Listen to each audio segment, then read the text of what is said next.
Ito ang mainit na balita at trending ngayon sa mundo ng social media. Maka Marcos kay Padilla, nagmukhang tanga at paawa effect ni Bongo at Inday Sara hindi umubra matapos magwala ng mga alipores ni Duterte dahil sa posibleng mabulok sa kulungan ng ICC ang dating Pangulo. Abay to the rescue si Robin Padilla at inutusan ang Pangulong Marcos na bawiin at palayain na ang kanyang tatay Digong dahil umiiyak na umano ang taong bayan at wala di umano utang na loob ang pamilya Marcos, kaya naman sagot ng isang matapang na Maka Marcos. Kapal na mukha, talaga naman nag-demand etong si number 1 Senator Robin Padilla at inuutusan si Presidente. Nagmakaawa na lang. Matindi na ito mga kababayan. Inutusan ba naman etong si Presidente Marcos? Mr. President, gamitin mo yung iyong kapangyarihan at pahintuin mo ang operasyon ng PNP. Patigilin mo yung pag-aresto kay Duterte. Wag sundin ng ICC, wag sundin ng Interpol.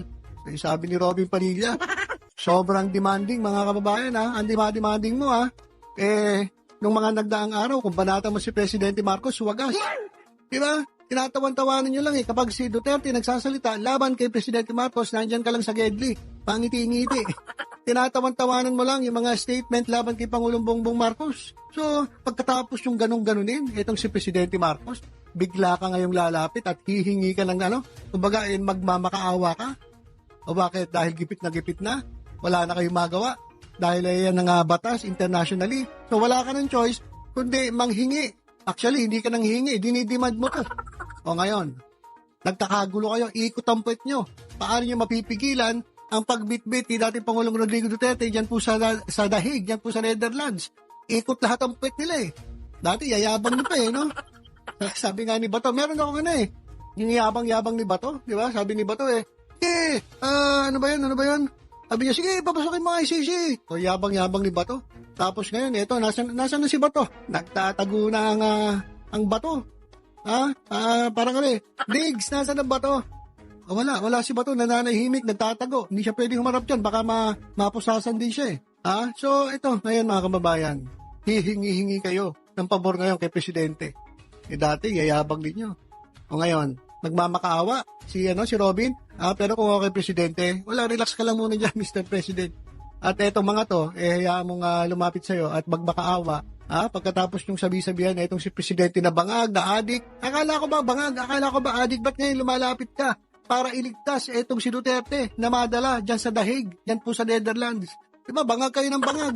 Tapos ngayon, lalapit kayo ngayon, Presidente Marcos. Pero, si Robin Padilla ang saka inuutusan pa niya si Presidente, kapal na mukha At dahil nga sa patuloy na patutsada ng mga Duterte at talagang sinisisi ang ating Pangulo sa pagkaaresto ni Digong, abay heto at binira ng dating senador, lalo na ang paawa effect ni Bongo at Inday Sara. Si Duterte ang nag-encourage nun lahat. Kaya po tayo dumating sa punto na to. So, wag po natin kaawaan kasi yan po ay isang halimaw noong mga panahon na yun. They don't have any choice At this point, yun na lang yung barahan nila. Actually, nasa playbook yan ng mga tiwaling mga leader di ba? Lahat ng mga sakit sa katawan parang lumabas na Kahit siguro sipon kung pwedeng gagamitin na. O di ba, neck brace, wheelchair, kung ano man. Then, itong isa pang nasa playbook nila is gamitin yung mga legal obstacles para lang malusutan nila yung kanilang accountability.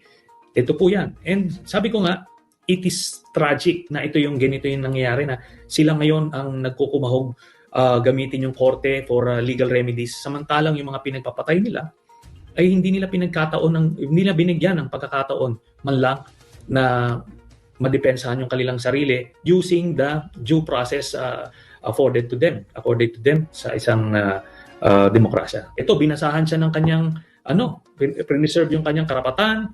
Due process was observed, pero nung siya'y nasa kapangyarihan, wala siyang pakialam. Marami hindi lang mahirap. Pati sina Senator Laila de Lima, ako po, nung kumaharap ng kaliwat kanang kaso, ganun lang. They weaponize the legal system.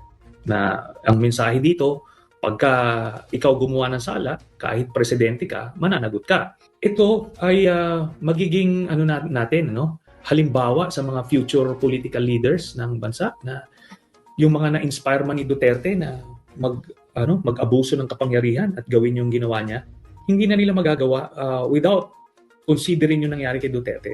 Pagka gumawa ka ng mali, mananagot ka. Pagka binigyan ka ng kapangyarihan, huwag mo ito abusuhin. At yun nga, talagang darating yung punto na hahabulin ka ng mga pang-aabuso. Ito nangyayari kina Duterte, kay Sara, again, hindi ito dahil threat sila sa political future ng kung sino man, kaya sila iniipit. Hindi. Ito yung mga talagang nagkasala. Di ba? In the case of Sara, yung kanyang plunder, naalala natin yung Mary Grace Piatos, huwag natin kakalimutan yun. Hindi ko mag-TikTok lang siya ng sayo-sayo dyan.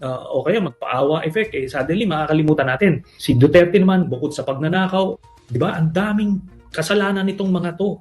Kaya natin sila tinutugis at sinisiguradong hindi na makabalik sa pwesto. Mainit naman na sinagot ni Attorney Claire ang patutsada ng mga Duterte matapos ang matinding pangyayari. Kasi yung isa sa mga common arguments dun sa pagsuko or yung pag-yield sa ICC ng mga suspect is if the local courts are working, then why would you let the international court intervene with their cases? So given what happened yesterday na sinuko nga ang dating Pangulo, how would you respond to that? Actually, natugunan na po yan eh. May response na po yan, kaya po nagtuloy-tuloy yung investigation. Kung natatandaan nyo po, nabigyan po sila ng 1 year to act on the alleged complaints. Pero wala po kasi naging aksyon para po sampahan agad ang dating Pangulong Duterte. Kaya po nagtuloy-tuloy po yung investigasyon ng prosecutor. So nasagot na po yan, kung yun po yung pag-uusapan natin. They were given due process. Sila po yung hindi tumugon. Sila po yung hindi nakipag-ugnayan. Natatandaan mo po natin, sinabi po ni Senator Bato na siya po ay nakakatanggap di umano ng notice. Pero hindi niya po tutugunan ito dahil hindi po siya sigurado at sa kanyang palagay po ay walang jurisdiction ang ICC.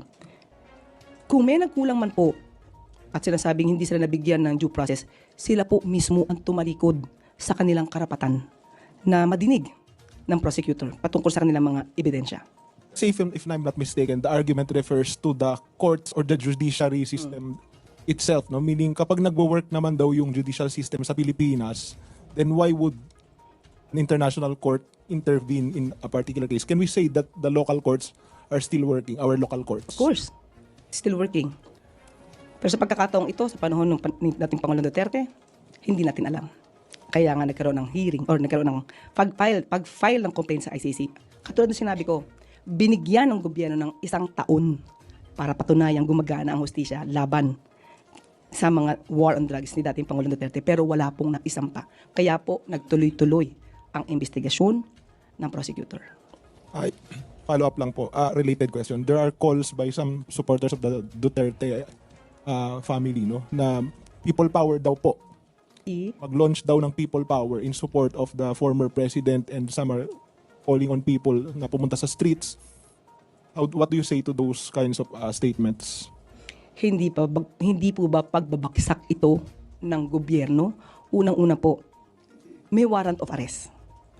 Pangalawa, may case na nakafile. Pangatlo, may mga di umanong biktima na magsasalita patungkol sa kaso. Hindi po ito basta gawa-gawa na kwento. May mga biktima.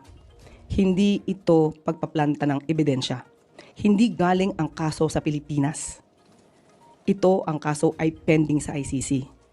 Ano ang magiging dahilan nila para himukin ang taong bayan na mag-alsa laban sa pamahalaan?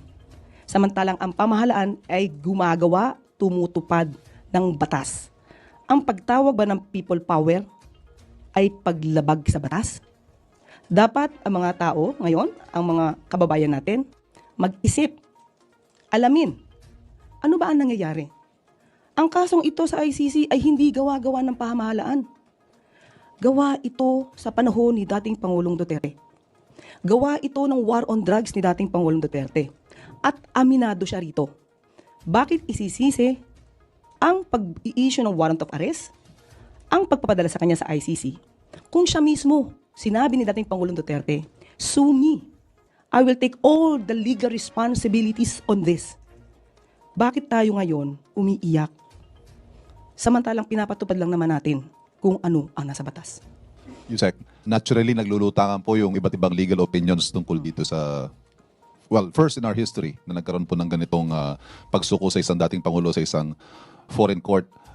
Isa po sa mga opinion na ito, and I quote, "Without a binding treaty or domestic legal obligation explicitly compelling surrender, post-withdrawal with the ICC, the decision to cooperate remains discretionary under Philippine law." How does the Paras respond to this assertion, Yusek, that it was within the President's power to prevent the arrest, but he chose not to exercise that power? Very clear. It's the prerogative of the government. So if it is the prerogative of the government to comply with the commitment to the Interpol, so that's it. So it appears that it was a choice between complying with their obligations with the Interpol and giving up a Filipino citizen. Right. If you are privy to the considerations that went into this decision, Yusek, ano ho ang naging decision-making process dito? Okay. This is not just surrendering a Filipino citizen. It is surrendering a Filipino citizen who is accused of crimes against humanity. So it would be a different story. So we have to comply with the law and also give justice either to the victims or to the accused. If the accused can say, I am not guilty, I can defend myself, then go on. It's also justice for him. That's due process. But if he is guilty, then we should also give justice to the victims. That's it. Thank you, Yusek. Yung pong war on drugs ng dating administration, di ba sa polisiya ng gobyerno po yun para maprotektahan ng taong bayan laban dito sa illegal na droga.